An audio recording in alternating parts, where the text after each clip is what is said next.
Nah, apa dia ada? Mana sumpah pak. Gak ada handphone, gak ada apa. Itu bekas ini ya, coba ya, Pak. Apa? Ini apa nih? Bekas tanganmu semua itu loh. Bukan, Pak. Bawa ke ini aja. Kirim lapor. Lapor.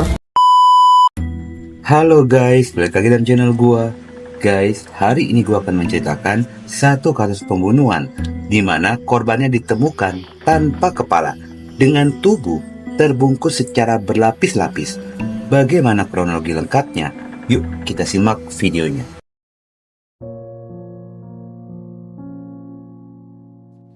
Terungkapnya kasus ini berawal dari penemuan sosok jasad tanpa kepala yang bermula dari seorang karyawan SPBU di Muara Baru, Jakarta Utara berinisial F. Pagi itu tanggal 29 Oktober 2024 sekitar jam 10 pagi. Ketika itu F sedang duduk bersantai di pinggir danau.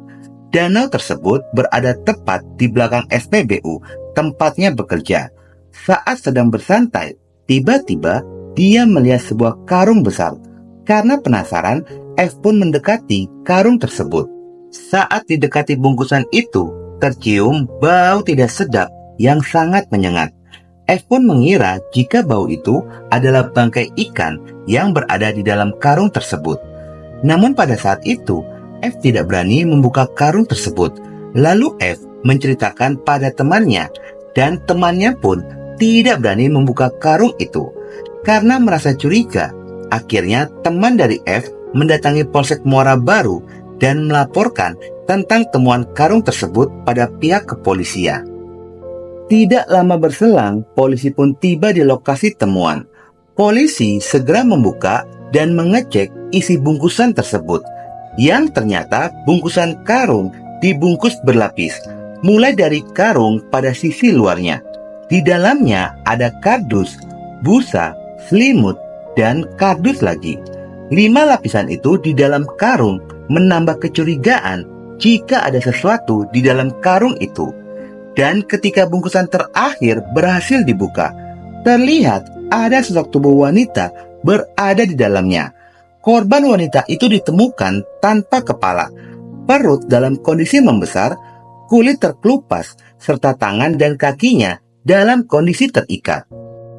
Korban wanita itu ditemukan dalam keadaan basah yang diperkirakan berusia 30 hingga 40 tahun. Jasad korban pun langsung dibawa menuju Rumah Sakit Polri Kramat Jati, Jakarta Timur untuk dilakukan identifikasi dan otopsi. Diduga kuat jasad itu merupakan korban pembunuhan. Dari kejadian ini, polisi memanggil beberapa saksi dan mengerahkan anjing pelacak K9 untuk mencari kepala korban dan petunjuk lainnya. Pihak kepolisian mulai melakukan penyelidikan dan menelusuri sekitaran lokasi penemuan jasad korban.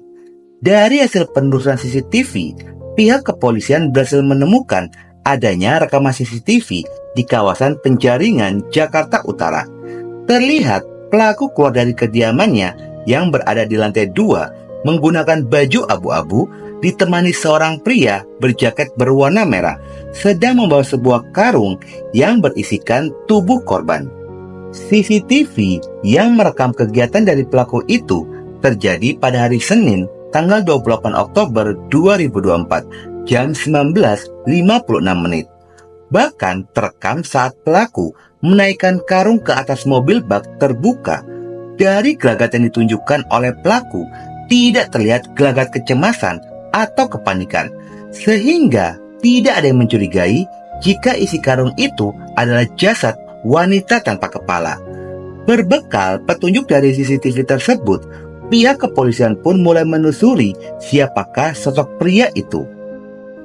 Ternyata setelah polisi menggali informasi dari beberapa orang saksi, tidak ada yang tahu jika karung itu berisikan jasad manusia, dikarenakan pelaku mengaku jika karung itu berisikan ikan tuna. Pengakuan dari pelaku itu tidak membuat orang curiga, lantaran pelaku bekerja sebagai broker ikan. Pihak kepolisian pun telah berhasil mengidentifikasi sosok dari pria di dalam rekaman CCTV itu dan mulai melakukan pengintaian serta penangkapan. Pada hari yang sama dengan penemuan tubuh korban, pihak kepolisian segera mendatangi rumah dari pelaku dan melakukan penangkapan di kediamannya. Pada saat penangkapan itu, pelaku bersikukuh tidak mengakui perbuatannya, hingga akhirnya terpaksa polisi menembak kaki kanan dari pelaku. Pelaku ini bernama Fauzan Fahmi alias Ome, berusia 43 tahun. Yang ternyata selain menjadi broker ikan, pelaku ini bekerja sebagai jagal hewan. Sementara itu, pelaku dibawa oleh polisi dan menunjukkan lokasi di mana dirinya membuang kepala korban. Pihak kepolisian berhasil menemukan kepala korban berada di dalam gorong-gorong tembok pembatas perumahan kawasan Pluit, Penjaringan, Jakarta Utara yang hanya berjarak 600 meter dari penemuan tubuh korban. Di dalam interogasi polisi, pelaku akhirnya mengakui jika dirinya merupakan pelaku pembunuhan atas korban wanita tanpa kepala itu. Ada ini, ada pelantong plastiknya nggak? Kantong plastik. Buat Kantong plastik BB. BB. Oh ya baunya. Kantong plastik BB, Tri. Terus, lewat, ayo.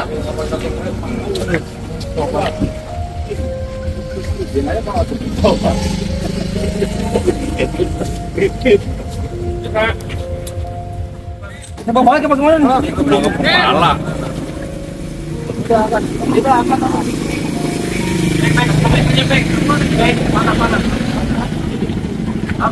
Ada itu putih nih, plastik.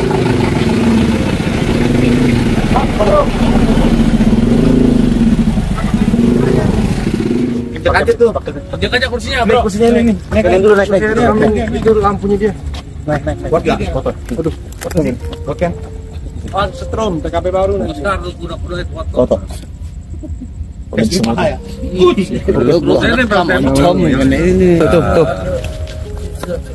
Tuh. Pelaku memisahkan kepala dari tubuh korban menggunakan pisau yang biasa digunakan untuk memotong dan menguliti hewan kurban.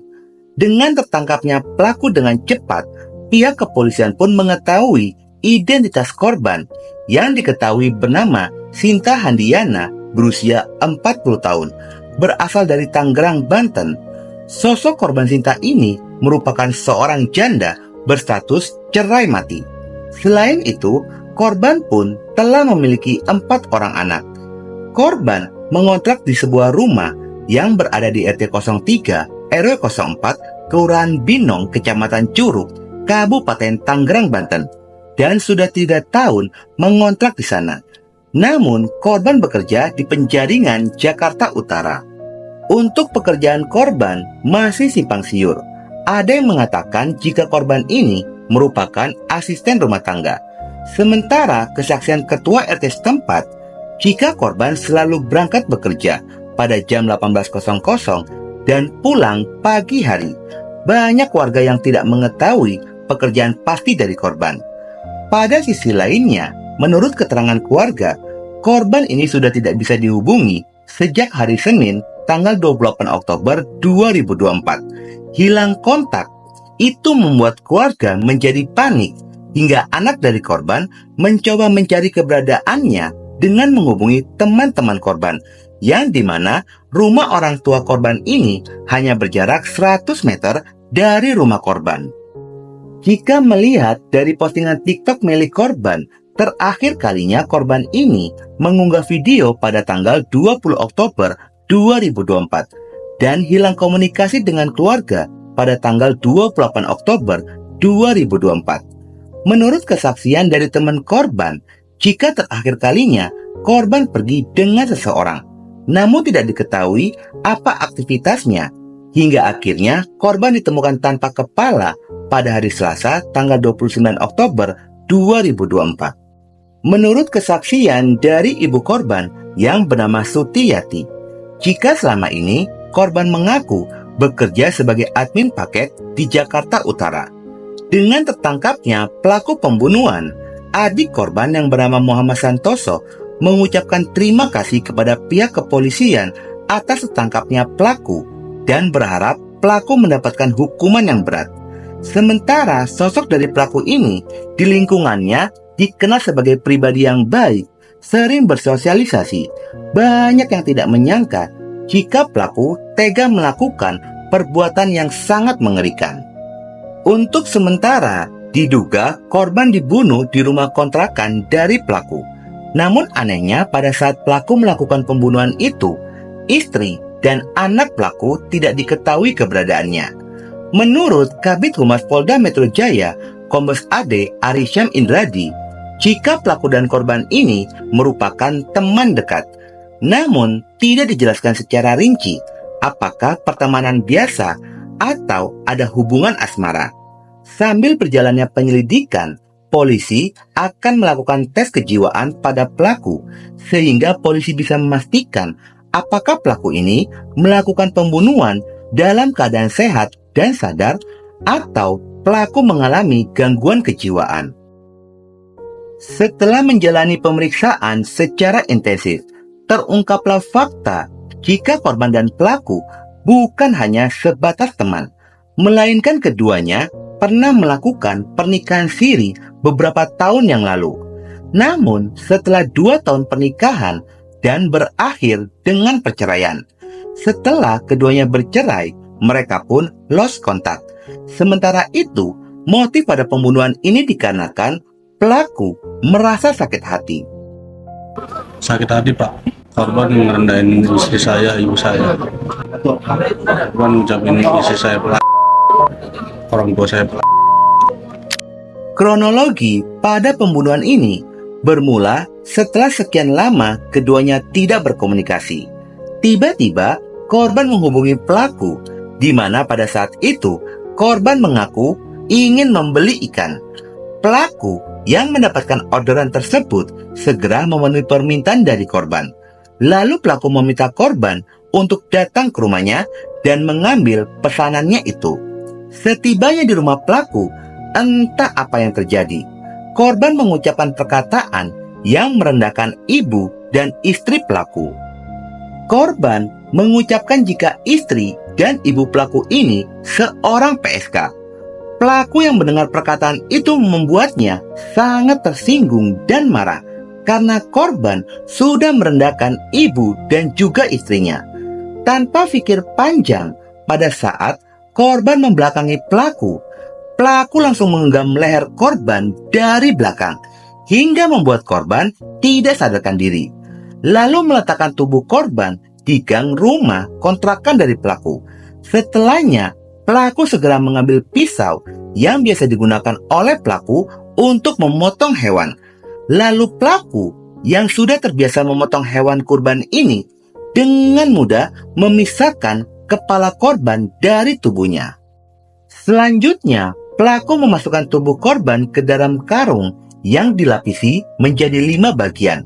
Lalu kepala korban dimasukkan ke dalam karung yang lebih kecil. Setelah membersihkan noda darah, pelaku membawa jasad serta kepala korban, yang dimana pelaku membuang kepala dan tubuh korban secara terpisah yang hanya berjarak 600 meter. Hingga kini, kasus pun masih berjalan di ranah pihak kepolisian. Bakal ada bukti baru yang akan terungkap. Mengenai sosok dari yang membantu pelaku berjaket merah itu, belum ada informasi lebih lanjut apakah pria itu terlibat atau tidaknya. Saya buang kepala dulu. Buang kepala dulu. Kalau jasadnya mah besoknya, Pak. Besoknya baru kamu buang.